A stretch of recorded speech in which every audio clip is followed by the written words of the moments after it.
হে ভগৱান, মই এটা ফ্লিপকাৰ্টৰ পৰা অৰ্ডাৰ কৰিছিলোঁ, এইটো দেখোন মোৰ একোৱে হোৱা নাই। চাওকচোন, লছে খালোঁ নেকি ইমান দাম দি বস্তুটো আনি। Hello' everyone, good afternoon. কি খবৰ সকলোৰে? আশা কৰিছোঁ সকলো ভালে আছে। মই ফ্লিপকাৰ্টৰ পৰা এটা বস্তু আনিছিলোঁ, যিটো বস্তু আপোনালোকক ষ্টাৰ্টিঙতে দেখাই পাইছে ন। আৰু এইটো খুলিবলৈ মই বহুত উৎসুকতাৰে বহুত একদম পূৰা জোৰ দি বল দি একদম পূৰা খুলি পেলাই মই এতিয়া একদম পূৰা আনবক্সিং কৰিম আৰু আপোনালোকৰ আগত দেখাম, যিটো বস্তুৰ কাৰণে মই ৱেইট কৰি আছিলোঁ। আৰু এইটো দেখিছেনে, আণ্ডাৰ আই ক্ৰীম। এইটো হৈছে ফ্লিপকাৰ্টৰ পৰা মই আনিছিলোঁ, যিটো দাম পৰিছিলে মোৰ 309 টকা দি পেলাই মই আনিছোঁ। কিন্তু ইয়াত দেখোন দামটো 500 টকা বুলি লিখা আছে, আৰু মই সিমানমান দি আনিছিলোঁ।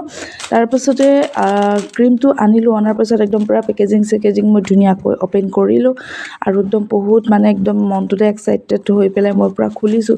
যিটো বস্তু মই আজিলৈকে ইউজ কৰি পোৱা নাই, প্ৰথমবাৰৰ কাৰণে ইউজ কৰিম। আৰু তাৰ ভিতৰত যিবিলাক চিঠি দি থাকে সেইবিলাক মই আপোনালোকৰ আগত দেখাইছোঁ।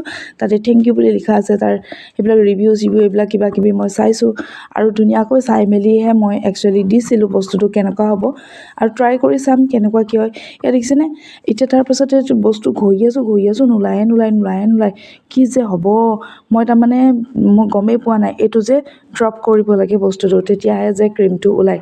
তাৰপাছতে সোণমানুহ উঠি আহিছে, আমাৰ সোণমানুহ শুই আছিলে, তাৰপৰা সোণমানুহ উঠি আহিছে, কৈছে মা ইউটিউবত চাওঁ আহা। তাৰপৰা ইউটিউবত চাই পেলাই দুইজনী তেতিয়াই গম পাইছোঁ, বস্তুটো এইটো ড্ৰপ কৰিব লাগে দুবাৰমান। তাৰপিছতে বস্তুটো আছে, শান্তি দেই, নহ'লে মোৰ আজি পইচাকেইটা গোটেই অথলে যোৱাহেন পাইছিলোঁ। বাৰু মোৰ ভিডিঅ'টো চাই কেনেকুৱা পালে জনাবলৈ নাপাহৰিব, আৰু আজিলৈ হ'ব, বাই বাই।